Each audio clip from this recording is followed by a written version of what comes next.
अस्सलाम वालेकुम। प्रोग्राम किसान के नाम के साथ मैं हूं बिन्यामीन शौकत। गंदम और चावल के बाद मकई पाकिस्तान की अहम तरीन नकद आर फसल है। पाकिस्तान भर के किसान तकरीबन 21 लाख एकड़ पर मकई काश्त करते हैं, जिससे तकरीबन 13 मिलियन मैट्रिक टन अनाज हासिल किया जाता है, जो poultry feed, life stock feed, इंसानी खुराक और दीगर मकासद के लिए इस्तेमाल किया जाता है। मकई एक ऐसी फसल है जिसकी पैदावार के लिहाज से पाकिस्तान इंटरनेशनल दुनिया के बराबर में खड़ा है।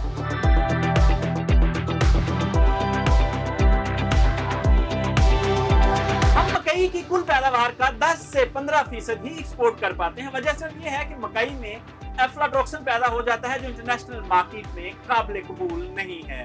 एफ्लाटॉक्सिन पैदा होने की वजह सिर्फ ये है कि हम मैनुअल तरीके से फार्मिंग करते हैं, जिससे इस तरह के मिसाइल पैदा होते हैं। आज के प्रोग्राम में हम किसानों को बताएंगे कि इंटरनेशनल मार्केट के स्टैंडर्ड के मुताबिक मकई पैदा करने के लिए कौन कौन सी मशीनें दरकार होती हैं और कौन कौन सी ऐसी मशीनें हैं जो इस्तेमाल करके हम कमर्शियल स्केल की फार्मिंग कर सकते हैं, जिससे इंटरनेशनल क्वालिटी का ग्रेन पैदा किया जा सके।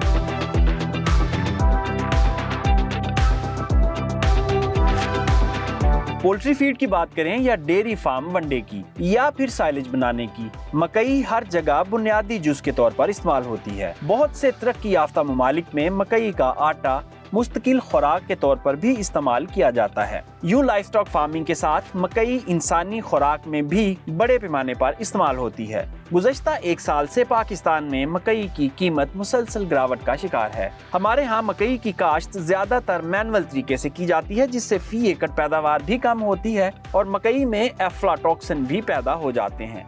हमारे पास वाफर मकई होने के बावजूद हम कुल पैदावार का 10% से भी कम हिस्सा एक्सपोर्ट कर पा रहे हैं। वजह सिर्फ एफ्लाटॉक्सिन है और एफ्लाटॉक्सिन को खत्म करने का बेहतरीन हल मकई की मैकेनिकल हार्वेस्टिंग है।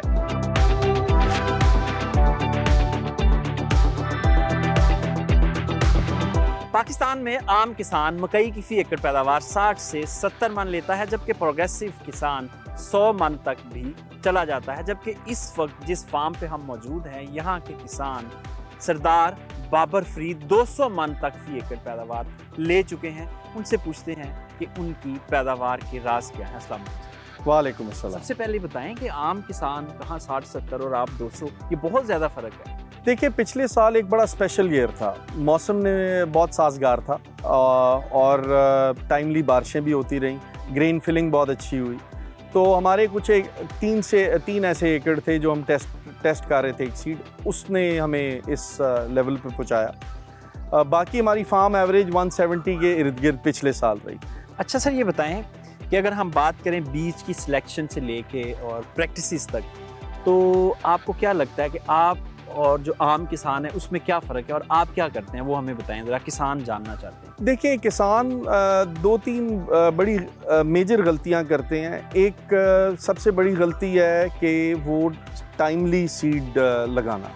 अब आपने अगर इस एवरेज लेनी है या अनबिलीवेबल किस्म की एवरेज लेनी है, आपकी टाइमिंग जो है वो 15 जनवरी और 10 फरवरी के दरमियान आपका अगर सीड लग जाए तो फिर आप उस लेवल पे पहुंच सकते हैं। अच्छा, वैसे बेस्ट टाइम क्या है सोइंग का, अगर हम सेंट्रल पंजाब की बात करें? मौसमी की जी, जिस वक्त आपका 40 डिग्रीज से, यानी पहली बारिश हो जाए, 40 डिग्री से नीचे आ जाए टेम्परेचर, मिड 30s में रहना शुरू हो जाए, आपको अपनी मक्की काश्त कर लेनी। अच्छा सरदार साहब, ये बताएं कि अगर हम बहारिया की और मौसमी के बीजों की बात करें, तो आपके ख्याल में जो अच्छा परफॉर्म करने वाला बीज है वो कौन कौन सा है इस वक्त? अगर आप इंटरनेशनल बीज या अपना बाहर के जो बीज आ रहे हैं वो उसकी बात करें, तो आपकी 80-22 है, वो बहुत अच्छा बीज है डिकैल्प का।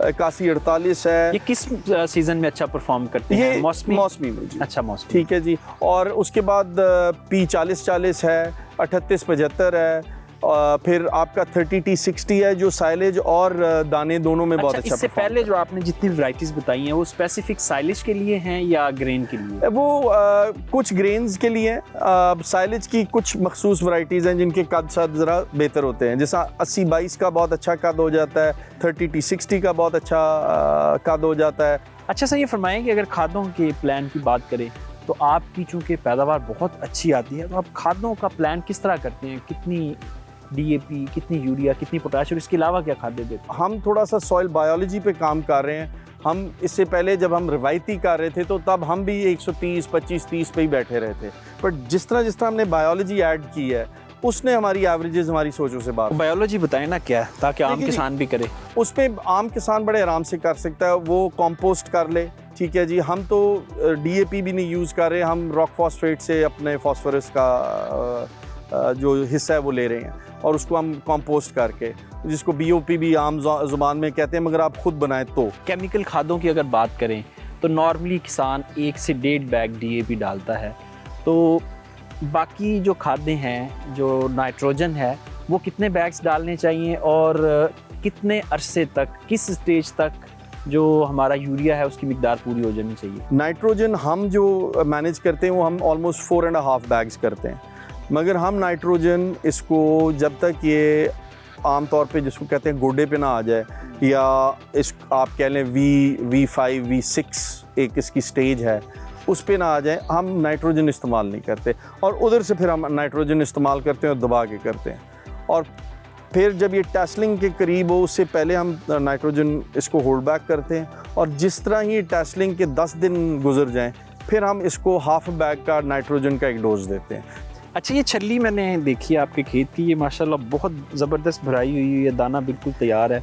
तो इसके लिए जो पोटाशियम खाद है वो आप कितनी यूज़ करते हैं, किस स्टेज पे यूज़ करते हैं? देखिए, वो हम अपना सॉइल टेस्ट के मुताबिक सारा देखते हैं। अगर आपका सॉइल टेस्ट में 300 ppm या से ऊपर आपकी पोटाश अवेलेबल हो तो फिर तो आप 1 से 1.5 बैग यूज़ कर सकते हैं, और अगर उससे कम है, जो अपना आपके पाकिस्तान में तकरीबन 100-150 ppm है, तो आपको कम से कम 2.5 पोटाश इस्तेमाल करनी चाहिए 50 किलो वाली, और ये एक मिनिमम डोज है। आप इसको बेशक 3 पे भी ले जाएं अगर आप 100-150 ppm पे हैं। अच्छा, पोटाश में किसान बहुत कंफ्यूज होता है, MOP है, SOP है, इसके अलावा कुछ इंपोर्टेड सोर्सेज हैं, लिक्विड पोटाश का सोर्स है। आपके तजर्बे के मुताबिक बेस्ट सोर्स क्या है पोटाशियम का? MOP की सॉल्युबिलिटी SOP से ज़्यादा है। MOP I think if I am not wrong 313 ग्राम पर लीटर STP पे है, और MOP 112 या 20 इस तरह ग्राम पर लीटर है। MOP जो है वो बड़ी स्लो रिलीजिंग है, उसका मोड जो है वो स्लो रिलीजिंग है, तो इसका मतलब है कि उसको अर्ली स्टेज पे डालना है? बिल्कुल अर्ली स्टेज पे डालें, वो अवेलेबल आपको है, ऐसी कोई बात नहीं है, वो बहुत सॉल्युबल है, ये सॉल्ट है, उसको आप अगर आपको PCV मिले तो वो उसी वक्त अपना सॉल्युबल हो जाती है। मकई के लिए MOP चूँकि है भी सस्ती और अवेलेबल भी है, तो मकई के लिए आप MOP ही यूज़ करते हैं? दुनिया 99% दुनिया MOP ही इस्तेमाल करती है। अगर आप MOP की सेल देखें तो 80% दुनिया MOP इस्तेमाल करती है। अच्छा सर, हमारा आम जो किसान है वो इसके अलावा और कौन सी प्रैक्टिस ऐसी करता है जिसकी वजह से जो प्रोडक्शन है वो कंप्रोमाइज़ होती है? अच्छा, हार्वेस्टिंग की स्टेज के ऊपर हम क्या गलती करते हैं और टसलिंग की स्टेज पे क्या गलती करते हैं? अच्छा, ये मैंने आपको पहले बताया कि जो यूरिया ये गलत टाइम पे शुरू से ही दे देते हैं, अर्ली दे देते हैं, इसको गोडे से पहले आप मत दें। वो गोडे 2 फीट तक कैसे आएगी यूरिया के बगैर? तो देखिए जी, इसकी जो सीड में है, पहले 15 दिन तो वो अपने सीड से खुराक लेती है, फिर इसके जड़ बनते हैं, जो फीडिंग रूट्स बनते हैं, उसके बाद वो अपना ज़मीन से लेना शुरू करती है। अच्छा, हार्वेस्टिंग की स्टेज के ऊपर भी किसान कुछ गलती नहीं करता? अच्छा, हार्वेस्टिंग की स्टेज पे जो बहुत बड़ी गलती है वो ये है कि हम अर्ली हार्वेस्ट कर लेते हैं, हम अपनी मिल्क लाइन नहीं देखते, और आप अगर उनके दाने देखें जो अर्ली हार्वेस्ट कर लेते हैं, वो फुल R6 पे उसको ले जाएं, आपको कम से कम 40% का फ़र्क पड़ जाता है आपके वज़न में। तो 40% बहुत बड़ी अपना, यानी 10-15 दिन होल्ड कर लें तो वो 40% वज़न सिर्फ ज़्यादा हो 10-15 दिन की गेम है, 15 दिन, 10 से 15 दिन। अब इस पे फार्मर कहता है कि नहीं, हमारी अगली क्रॉप अफेक्ट होगी, तो आपके पास अब पाकिस्तान में ऐसी टेक्नोलॉजी है जो आप अपनी हार्वेस्टिंग कर सकते हैं बहुत ईजिली। आपके पास लेटेस्ट कॉम्बाइन हार्वेस्टर्स हैं जो आप उनको यूज़ करके बेहतरीन उनके रिजल्ट्स हैं, और आप रोज़ की 30-35 एकड़ एक हार्वेस्टर से। जी सरदार साहब, आपके वक्त का बहुत शुक्रिया। किसान भैया, ये चंद एहतियाती तदाबीर हैं और चंद प्रैक्टिसेस हैं, इनको अपनाकर आप भी 70 मन वाली ब्रैकेट से निकल कर 150 मन वाली ब्रैकेट में आ सकते हैं और यकीनन फ़ी एकड़ मुनाफा बढ़ा सकते हैं। पाकिस्तान में किसान एक और बड़ी गलती जो करता है वो पोस्ट हार्वेस्टिंग में है। अब पोस्ट हार्वेस्टिंग तमाम मैकनाइज हो चुकी है, हम कुछ वक्फे के बाद सरदार साहब के साथ फार्म पे चलेंगे और वहाँ देखेंगे कि मकई में क्या क्या मैकेनाइजेशन आ चुकी है जिससे किसान मुस्तफीद हो सकते हैं। मौसमियाती तब्दीलियां भी मकई की फसल को मुतासर कर रही हैं और फी एकड़ पैदावार में कमी का बायस बन रही है। इस साल भी किसानों की 30 से 40% फसल मुतासर हुई है। अक्सर इलाकों में एकदम गर्मी आने से फसल की पैदावार में कमी वाक़ई हुई है। इस वक्त हमारे साथ साइंटिफिक ऑफिसर आमिर शहजाद साहब मौजूद हैं जिनका ताल्लुक मेज़ रिसर्च इंस्टीट्यूट से। उनसे पूछते हैं कि इसका आखिर हल क्या है। अस्सलाम वालेकुम सर। वालेकुम अस्सलाम सर। सर फरमाइएगा, ये जो ग्लोबल वार्मिंग है या मौसम का अचानक गर्म हो जाना है, इससे मकई के काश्तकार किस तरह नंबरद आज़मा हो सकते हैं? अगर टेम्परेचर मकई के अंदर 35 या 36 डिग्री सेंटीग्रेड से ऊपर जाएगा तो जो मकई का नार हिस्सा तो होता है जिस पे पोलन ग्रेन बनता है, जिसको हम टेसल बोलते हैं, और वो ड्राई हो जाता है, पोलन कम बनता है या डेड हो जाता है, जिसकी वजह से आगे ग्रेन फॉर्मेशन कम होती है। आमिर शहजाद साहब, ये बताएं कि पोलिनेशन तो इस साल तकरीबन हो गई थी, क्या हीट की वजह से कर्नल अबॉर्शन भी हो सकती है? जी बिल्कुल। मकई का जो नॉर्मल टेम्परेचर होता है जिसमें ये अच्छा ग्रो करती है वो है 26 से लेकर 35-36 तक। अभी आपने देखा होगा जो हमारा टेम्परेचर है 40 प्लस चला गया, 45-44 तक। तो जैसे टेम्परेचर 40 प्लस क्रॉस करता है तो इसमें कर्नल अबॉर्शन भी होती है। ग्रेन पहले तो ग्रेन कम बना ना पोलिनेशन की वजह से, जो बन गया था उसके अंदर भी अबॉर्शन हाई टेम्परेचर स्ट्रेस की वजह से हो जाती है और दाना हमारा पिचक जाता है। सर हल क्या है, सोल्यूशन क्या है इसका? क्या हमें अपने बीज में R&D करने की ज़रूरत है या किसानों को अपने प्रैक्टिसेस चेंज करने की ज़रूरत है या जो फसल की काश्त का वक्त है वो बदलने की ज़रूरत है? सर एक इसका हल ये है कि एक तो आपने टाइमली सोइंग करनी है। कोशिश करें आप 20 जनवरी से लेकर 10 फेब के अंदर सोइंग करें। दूसरे नंबर पे अगर हीट स्ट्रेस आती है, हाई टेम्परेचर स्ट्रेस आती है तो इरिगेशन का दौरानिया कम कर दें। कोशिश करें इरिगेशन 5-6 दिन बाद लाजमी लगाएं। अच्छा से ये फरमाएं कि इस वक्त हमें एक बड़ा प्रॉब्लम जो आ रहा है मकई के काश्तकारों को, वो फाल आर्मी वर्म का है और इसके अलावा शूट फ्लाई का अटैक आता है। और ये जो फाल आर्मी वर्म है इस वक्त सुपर इंसेक्ट बन चुका है और किसान भी इसके ऊपर काफ़ी तजर्बात कर रहे हैं, जहरों का मिक्सचर बना के डालने। तो इदारा इसके ऊपर क्या इक़दाम कर रहा है और फाल आर्मी वर्म को बेहतर तरीके से साइंटिफिकली कैसे कंट्रोल किया जा सकता है? नंबर 1 पे शूट फ्लाई का इस सीज़न में अटैक ना होने के बराबर होता है, इसलिए इतना इशू नहीं। अगर आए तो एक स्प्रे करने से ही ख़त्म हो जाता है। मेन मसला आ रहा है हमारा फॉल आर्मी वर्म का, जो कि 2018 या 19 में हमारी साइंसदान में पाकिस्तान में पहली मरतबा हमारे अदारे के साइंटिस्ट ने आइडेंटिफाई किया था इसको। जैसे ही आपकी फसलें जर्मिनेट करना है तो आपने पेस्ट स्काउटिंग आप अपने ऊपर लाजमी कर लेनी है।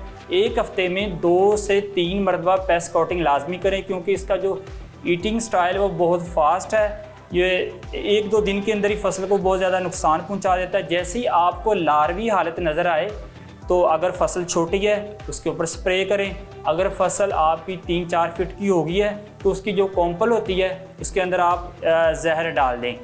दानेदार जहर कॉम्पल में डालने के बावजूद स्प्रे करना है? नहीं, अगर दानेदार जहर उस हालत में डालें जब फसल थोड़ी सी बड़ी हो जाए। तो चूँकि फसल अगर छोटी हो या ज़्यादा बड़ी हो जाए तो फिर तो दानेदार जहर डालना मुश्किल हो जाता है।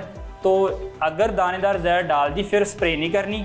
अगर दानेदार जहर डालने का मरला अभी नहीं आया फिर आपने स्प्रे करनी है इसको लाजमी। जी सर, आपके वक्त का बहुत शुक्रिया।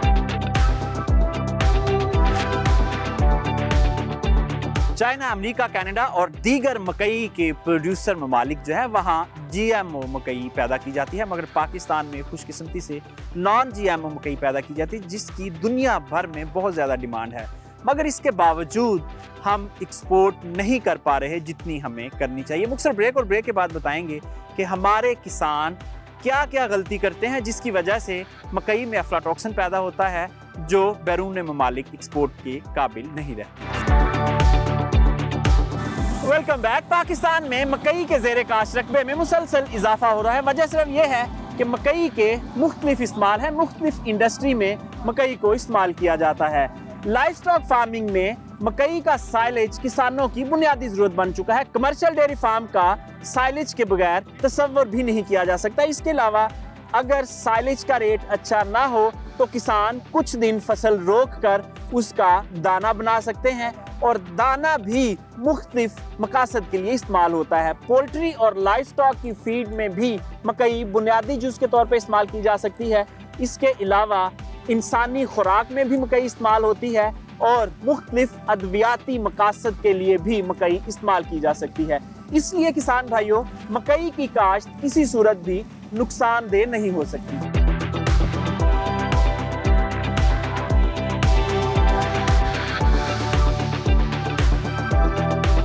तहकीकी इदारा बराए मकई के इंचार्ज एहसन मली हमारे साथ मौजूद हैं। उनसे पूछते हैं कि मकई की क्या सूरत हाल है और क्या किसानों को इस दफ़ा फ़ायदा होगा कि नुकसान। अस्सलाम वालेकुम सर। वालेकुम सलाम। सर ये फरमाएं कि मकई की अगर कैलकुलेशन हम करें तो 3000 रेट हो फी मन तो फिर वारा खाता है। इस वक्त मार्केट में 1800 से 2000-2100 रुपये चल रहा है, तो आपको लगता है कि ये फिजिबल रेट है किसानों के लिए? जी, आप बिल्कुल ठीक फरमा रहे हैं कि मकई की काश्त पे जो हमारी पैदावारी लागत है वो अगर हम उसकी बात करें तो वो 40 केजी मकई पैदा करने के लिए हमें 2000 रुपया पर 40 केजी जो है वो खर्च करना पड़ता है। यानी पर 40 केजी की पैदावारी लागत जो है वो 2000 रुपया है। तो अगर प्रोड्यूस का जो रेट है वो ही 2000 से कम हो तो फार्मर जो है वो नुकसान में जाएगा। अच्छा एहसन साहब, आप ये तहकीकी इदारा चला रहे हैं, तो क्या आपने गवर्नमेंट को प्रपोजल्स दी कि इसकी कीमत कम से कम इतनी होनी चाहिए, या कौन जिम्मेदार है इस इतनी कम कीमत का? जी बिल्कुल, हम हर फोरम पे जो है गवर्नमेंट को प्रपोजल देते हैं, हर ज़रिया से ये बावर कराने की कोशिश करते हैं कि फार्मर का काम नहीं है कि वो इसकी एक्सपोर्ट करे। फार्मर का काम है मकई को प्रोड्यूस करना, जो वो अल्हम्दुलिल्लाह हमारा फार्मर एजुकेटेड है और बहुत अच्छे तरीके से जो है वो मकई की अच्छी खासी पैदावार फी एकड़ ले रहा है। एहसन साहब ये फरमाएं कि पाकिस्तान में कौन सा माफिया है जो इसकी कीमत को ऐसे कंट्रोल किए बैठा है, ऊपर नहीं जाने दे रहा? ये हमारी मार्केट है, इसका जो है ना ज़्यादा कंजम्पशन होती है पोल्ट्री फीड में। तो 65-75% जो हमारी मकई है वो पोल्ट्री फीड में इस्तेमाल होती है। तो जब उनको कोई इसका अल्टरनेट मिल जाता है तो फिर इसकी जो मांग में कमी हो जाती है और हमारा एक्सपोर्ट का कोई सिस्टम है नहीं। एहसन साहब आपने फरमाया कि जो पोल्ट्री को अल्टरनेट मिलता है तब इसकी कीमतें जो है वो पोल्ट्री वाले कम करते हैं, लेकिन सोयाबीन इस वक्त पाकिस्तान में इंपोर्ट होके नहीं आ रहा उस बड़े स्केल पे, तो फिर अल्टरनेट तो मकई का कोई नहीं है। मकई का जो इंग्रेडिएंट फीड में इस्तेमाल होता है वो तो वैसे ही हो रहा है, वो बड़ा है, कम तो नहीं हुआ। सोयाबीन की प्रोडक्शन भी हो रही है, तो वो कोई भी चीज़ जो है ना जब वो मकई की निस्बत सस्ती मिलेगी तो फिर वो ज़ाहिर है मकई की निस्बत उसको प्रेफर करेंगे। सोयाबीन का रेट इस वक्त 300 रुपये केजी है, वो बहुत महंगी है इससे। और ग्रेन भी होते हैं पोल्ट्री मतलब फीड में जो मकई के अलावा इस्तेमाल करते हैं।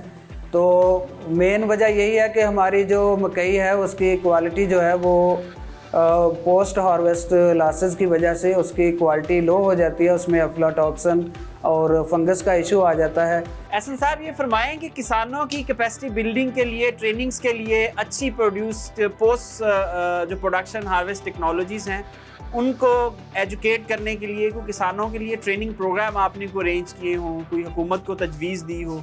जी, हमारा अदारा जो है वो बाकायदगी के साथ फार्मर्स के साथ भी मीटिंग्स करता है, फार्मर की ट्रेनिंग का भी बंदोबस्त करता है और इसके अलावा जो महकमा ज़राअत तोसीह के ऑफिसर जिनका फार्मर के साथ क्लोज़ कांटेक्ट होता है उनकी बाकायदा तरबियत के प्रोग्राम मुरतब करता रहता है। एहसन साहब इस दफ़ा हमारे कुछ कंटेनर रिटर्न हुए हैं अफ्लाटॉक्सिन की वजह से और ओवरऑल भी हमारी क्वालिटी अच्छी नहीं है, फार्मर ड्राइंग सही नहीं कर पाते। इसका मतलब आप जो ट्रेनिंग करवा रहे हैं उसका इम्पैक्ट नहीं आ रहा, क्या मसला है, कैसे ये ठीक होगा मामला? देखिए, हमारा जो तल्लक है वो एक रिसर्च इंस्टीट्यूट से है जो कि एक ब्रीडिंग का इंस्टीट्यूट है जिसका बेसिक काम जो है वो मेज़ की बेहतरीन अक़साम, नई अक़साम, हाइब्रिड और आम अक़साम तैयार करना है।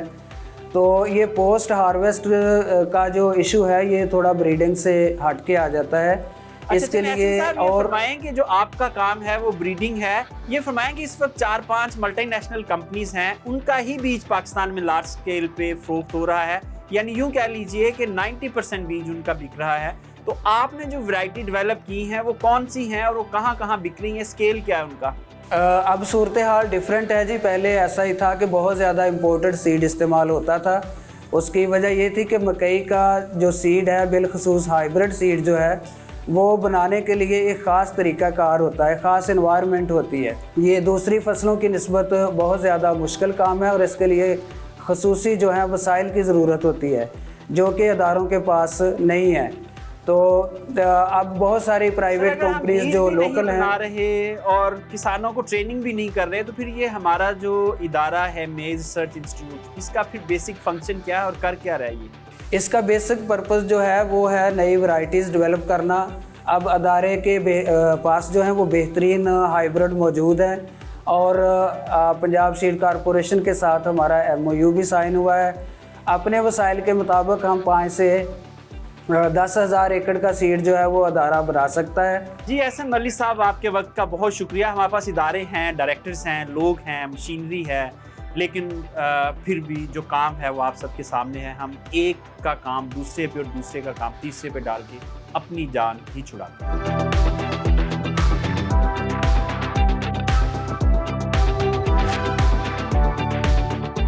मकई के फी एकड़ पैदावारी अखराजात की बात करें तो तकरीबन 1.5 लाख रुपए अखराजात आते हैं फी एकड़। पाकिस्तान में ज़री मुदाखिल की कीमतें मुसलसल बढ़ती जा रही हैं, जबकि मकई की जो कीमतें फ़रोख्त वो कम होती जा रही है। गुज़श्ता साल 3,035 रुपये फ़ी मन में बिकने वाली मकई आज मार्केट में 2,000 रुपये से 2,200 रुपये फ़ी मन तक बिक रही है। आइए देखते हैं कि दीगर अखराजात फ़ी एकड़ क्या क्या हैं और मकई की कीमत ज़्यादा होने की बजाय कम क्यों होती जा रही है।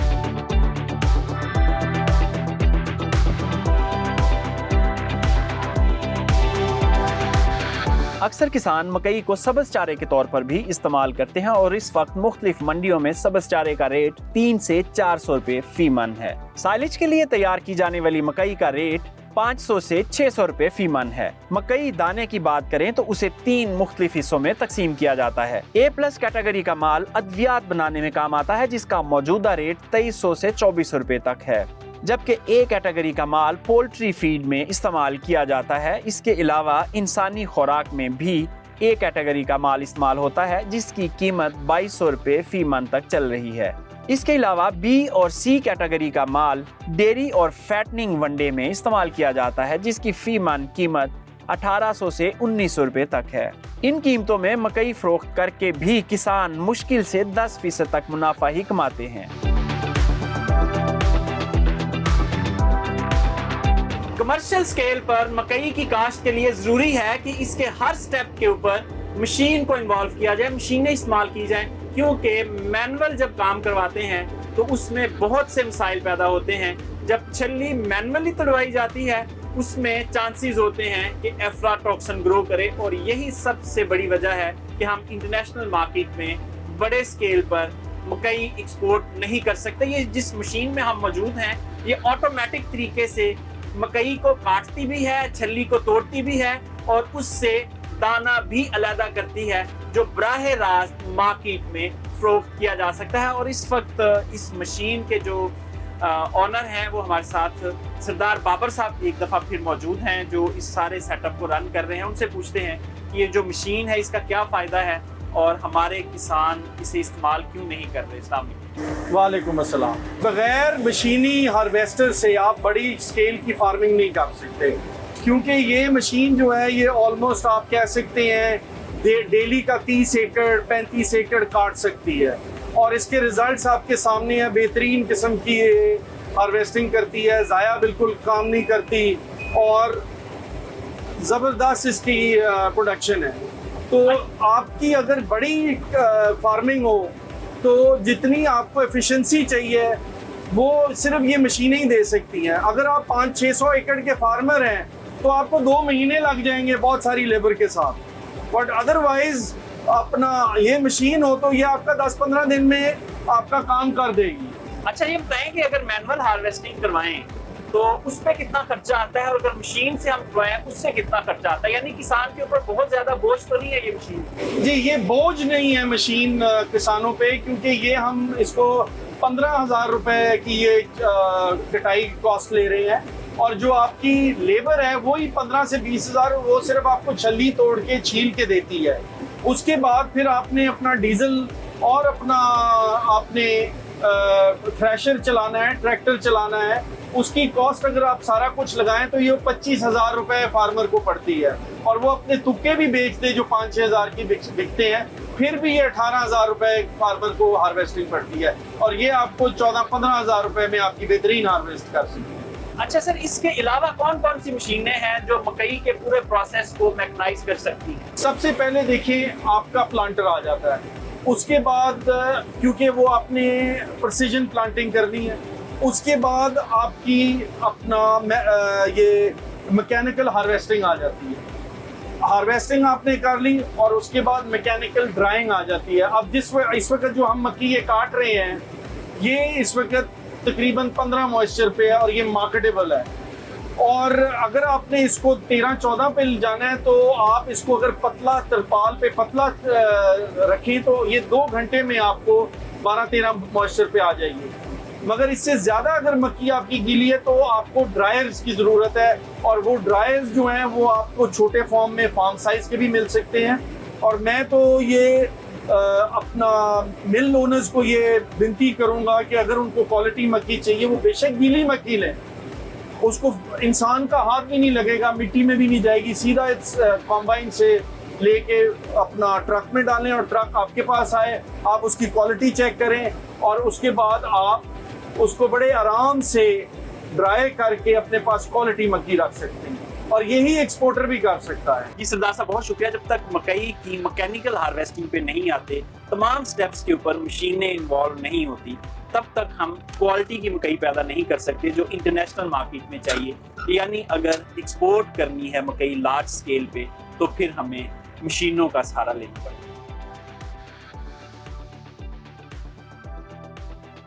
पाकिस्तान के अक्सर इलाकों में साल में 3 मरतबा मकई काश्त की जा सकती है। यहाँ मकई की अच्छी खासी पैदावार हासिल कर सकते हैं। गुज़श्ता साल हमने सिर्फ 400 मिलियन अमरीकी डॉलर की मकई एक्सपोर्ट की, जिसको बआसानी डबल किया जा सकता है, और डबल उसी सूरत में ही हो सकती है जब एफ्लाटॉक्सिन फ्री मकई पैदा की जाए।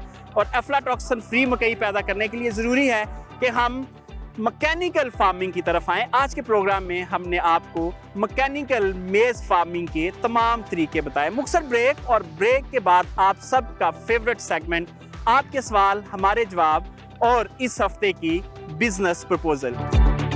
Welcome back. प्रोग्राम के आखिरी हिस्से में खुशामदीद, और अब वक्त हुआ चाहता है आपके सवालों के जवाब का। आप भी अगर कोई ज़रूरी मसला फेस कर रहे हैं, कोई ज़रूरी प्रॉब्लम है, कोई ऐसी पैदावारी टेक्नोलॉजी या कोई फसलों के ऊपर बीमारी आ चुकी है, तो आप स्क्रीन पर दिए गए नंबर पर अपनी वीडियो बनाकर हमें भेजें, हम आपको उस सवाल का जवाब देंगे। तो चलिए देखते हैं कि आज सबसे पहला सवाल क्या है।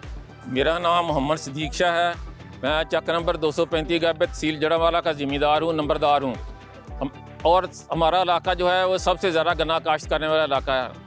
मैं और मेरे गांव के दीगर लोगों ने कारक कॉरपोरेशन जड़ावाला को गन्ना दिया था, जिससे तकरीबन 5-6 करोड़ रुपया जो है वो लोगों ने लेना है। वो हमें बार बार बहाने बनाकर कह रहे हैं कि कब देंगे, फ़लाँ टाइम देंगे, फ़लाँ टाइम देंगे, या हमसे प्लाट ले लें। प्लाट की कीमत 8 लाख रुपये मरला, तो हमें कहते हैं कि 15 लाख मरला में ले लो। इससे हमारा बहुत ज़्यादा नुकसान हो रहा है। अब आप हमें बताएं इस फोरम के तवज्जो से कि हम किसके पास जाएं जहां से हमारी पेमेंट हो सके। इस वक्त जो कानून पाकिस्तान में मौजूद है वो ये है कि 15 दिन के अंदर अंदर शुगर मिल जो है वो अदायगी करेगी किसान को। और दूसरी बात ये है कि केन कमिश्नर साहब जो है वो इस बात के रिस्पॉन्सिबल हैं कि वो अदायगी करवाएं किसान को हर सूरत में, वरना सख्त सज़ाएँ मौजूद हैं। और अगर ये काश्तकार भाई किसी वकील की मदद से या डायरेक्ट केन कमिश्नर के पास दरख्वास्त लेके चले जाएं तो यकीनी तौर पर इस शुगर मिल के खिलाफ कार्रवाई हो सकती है। मेरा नाम अख्तर हुसैन शाह और मैं मक्की का काश्तकार हूँ, और हम हर साल जुलाई में मक्की काश्त करते हैं। इस दफ़ा जो गर्मी का मौसम जो है वो बहुत चेंजिंग है।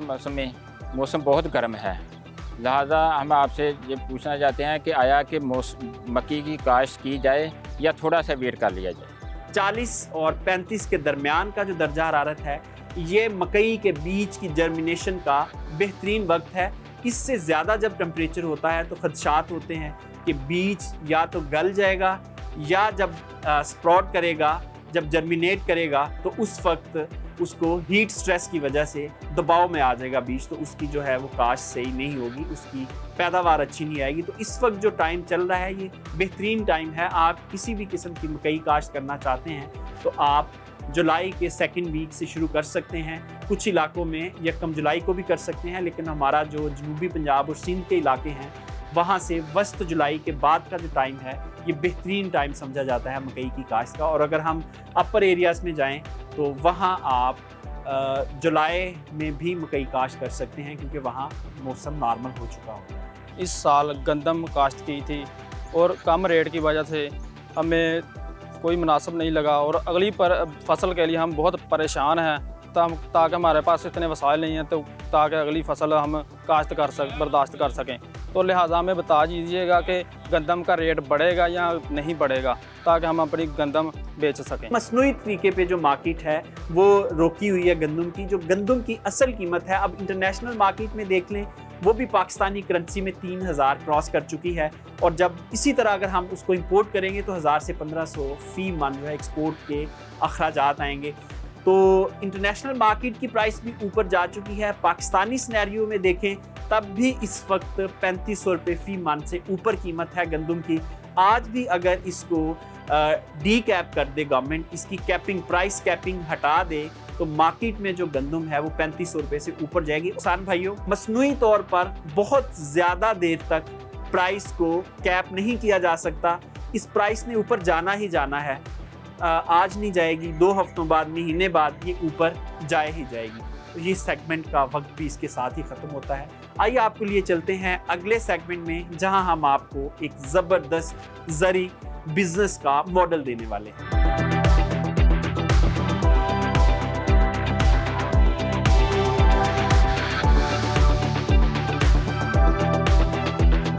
आज हम एक ऐसे मॉडल पे मौजूद हैं जहां इंटरक्रॉपिंग की गई है, ग्रेप्स लगाए गए हैं और पपीते की फसल लगाई गई है।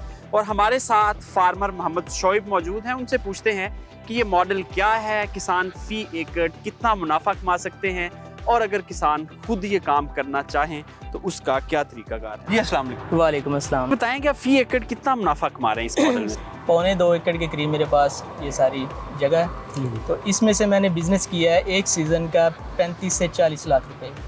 ठीक है, तो अल्हम्दुलिल्लाह ये बड़ा अच्छा एक्सपीरियंस रहा। हमारा फर्स्ट फ्रूट था, फर्स्ट एक्सपीरियंस था। अच्छा, 35 से 40 लाख तो बड़ी अच्छी इनकम है।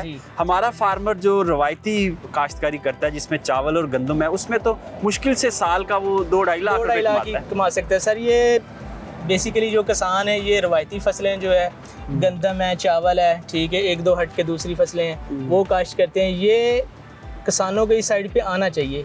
ये बहुत अच्छी फसलें हैं, वैल्यूएबल हैं, ठीक है, मार्केट में इनका फ्यूचर है, ब्राइट फ्यूचर। अच्छा, ये इंटरक्रॉपिंग का एक मॉडल है जिसमें आपने पपीता के साथ ग्रेप्स यानी अंगूर की इंटरक्रॉपिंग की हुई है और उसके साथ नीचे आपने जगह छोड़ी हुई है सब्जियां लगाने के लिए, यानी 3 चीज़ें एक साथ में आप ले रहे हैं। आज से पहले हमने जो मॉडल देखे हैं वो फसलों में फ्रूट्स की इंटरक्रॉपिंग होती है, आपने फ्रूट्स के अंदर फ्रूट की इंटरक्रॉपिंग की हुई है। ये कोई स्पेशल वजह है? जी सर, ये है कि थोड़ी सी तवज्जो की ज़रूरत है। ये मॉडल मेरा आपके सामने, इसमें पपीता भी है और ग्रेप्स भी है। ठीक है, जब ये मेरा ग्रेप्स भी छोटा था, छोटे पौधे थे, और ये पपीते का भी छोटा सा पौधा था, इसके अंदर मैंने काश्त की थी, सब्ज़ मिर्च की थी और प्याज काश्त किया था। ठीक है, वो एक फसल मैं इनमें से ले चुका हूँ। ठीक है, प्याज का कारोबार मैंने 2 लाख का किया था, सब्ज़ मिर्च का मैंने कारोबार 1.5 लाख में ये किया था 6 माह के अंदर।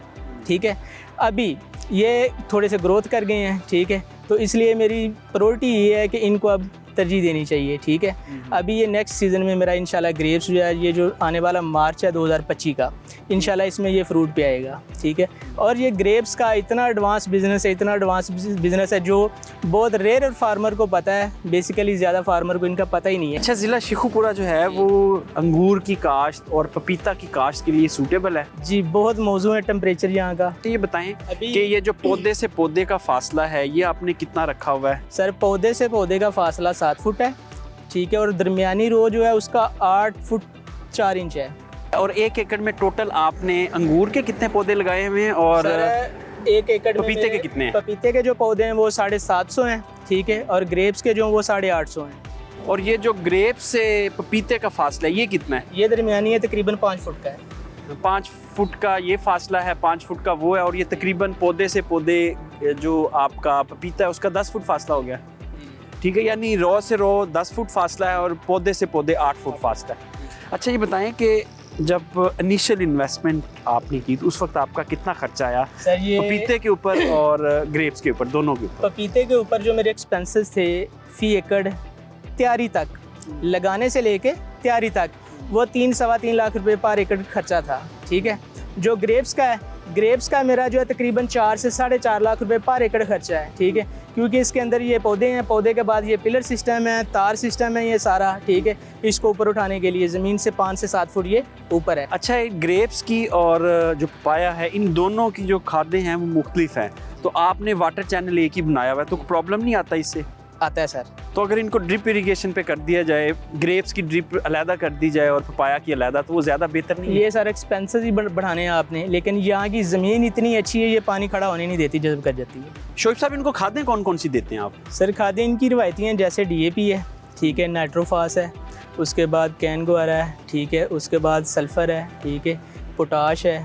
दरअसल कोई भी जो खादें हैं वो सारी एक टाइम पे इकट्ठी नहीं डाल सकते आप। शोएब साहब आपका माशाल्लाह 10-15 साल का तजुर्बा है, जो नए किसान हैं आपको लगता है कि वो कर सकते हैं ये हर किसान कर सकता है जिसके पास ज़्यादा ज़मीन नहीं है, ठीक है, तकरीबन को 2-4 एकड़ का जो भी मालिक है ये जिसके पास हैं वो ये कर सकता है। जी शोएब साहब बहुत शुक्रिया। जैसे कि आपने देखा कि 2 एकड़ का प्लॉट है और 35 लाख पिछले सीज़न में मोहम्मद शोएब ने इस प्लॉट से कमाया है, जबकि हमारा रवायती फार्मर जो है वो मुश्किल से साल में 2 से 3 लाख रुपए कमाता है।